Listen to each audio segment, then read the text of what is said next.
So we're here at the end of my workday, and I was kind of thinking about some of the things that we do here at Simplero in my different companies, in order to make remote work really work well. So I have 6 tips for you guys. 6 tips on how to make remote work better. I know that a lot of you guys are currently doing remote work and you haven't been used to doing that. You haven't always done remote work, or maybe you have and you just want to do it better. So let's get to it. Here's a couple of tips.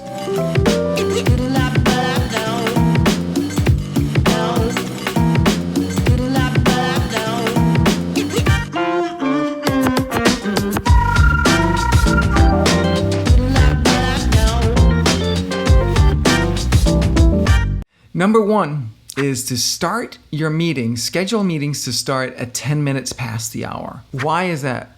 Because it gives you time for a break. So the tendency is to, because of calendar software, right? And how it works and kind of how it snaps to the beginning and the end of the hour. The tendency is to schedule meetings like the entire hour, like 9 to 10, and then the next one 10 to 11, and then whatever, like that, right? But give yourself a break. Give yourself time to stand up, use the bathroom, take a couple deep breaths, stretch, that kind of stuff, right? It's really important to give yourself some time to a break and some time in between the meetings. And this is the easiest way to do it. Because if you schedule a break at the end of the hour, a 10-minute break at the end of the hour, nobody pays attention to that. Nobody stops the meeting on time. It's much better to start at 10 minutes past the hour, and then chances are it's going to end at the top of the hour and leave you 10 minutes to the next meeting. All right, next tip is don't let your calendar get fractured into little bits and pieces, right? It's very important to keep some longer, open blocks of time where you can do deep focused work, right? Very important.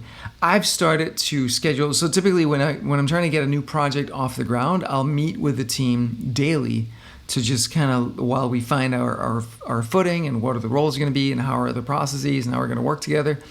But then I'll move to a weekly 2-hour meeting. So short, fewer meetings that are longer, where we can get in depth, right?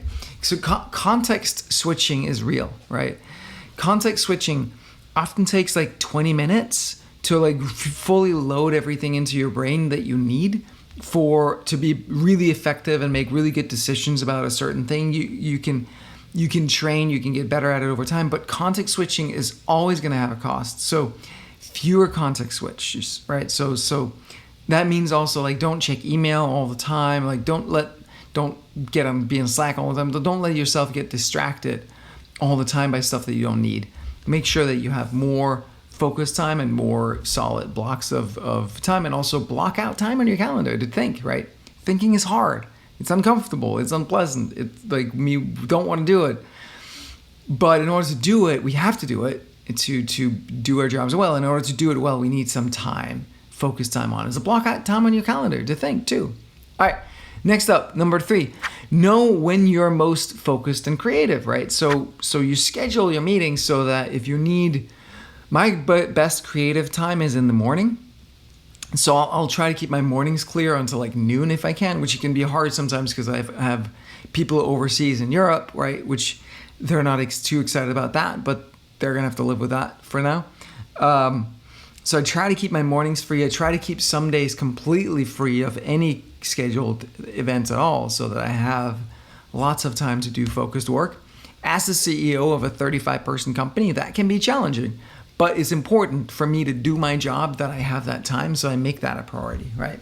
So know with yourself, is that early in the morning that you're most creative and best able to do deep focused work, or is it later in the day? When is it? Work with that rhythm and plan your schedule accordingly.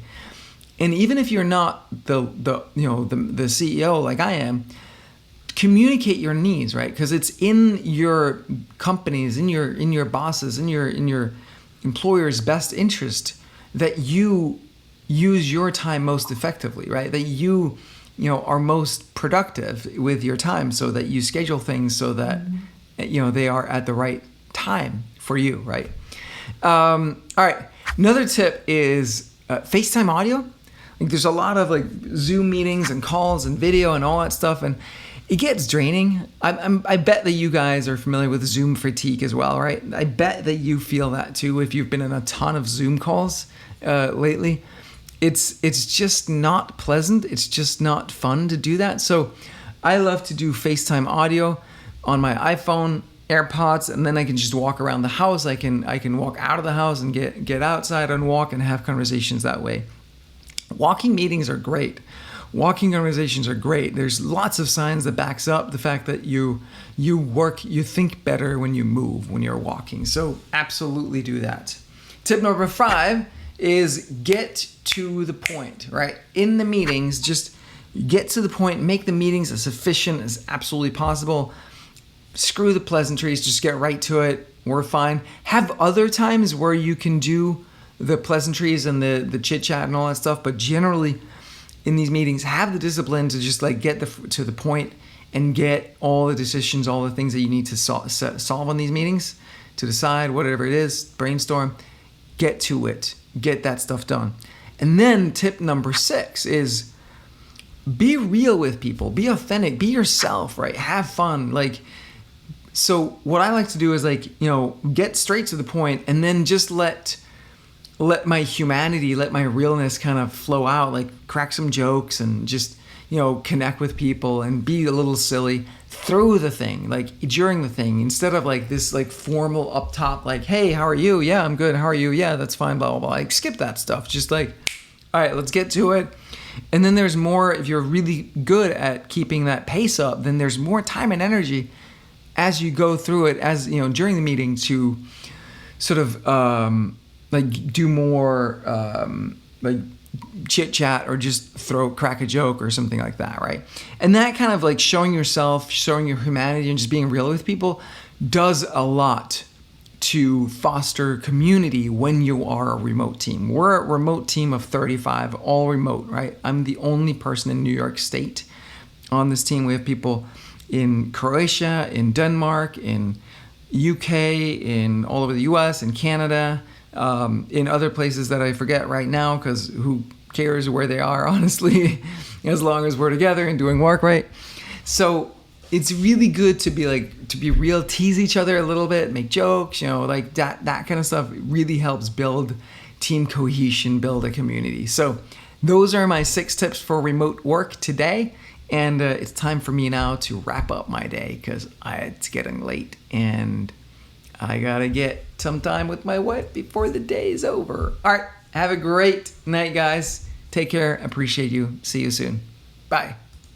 What up, YouTube? Thank you so much for watching this video. If you enjoyed it, even if you freaking didn't, hit the subscribe button so you get more videos from me, and also hit the bell button so you get tick, tick, tick, tick, tick, notified whenever there is a new video from me. Thank you very much. I'll catch you next time.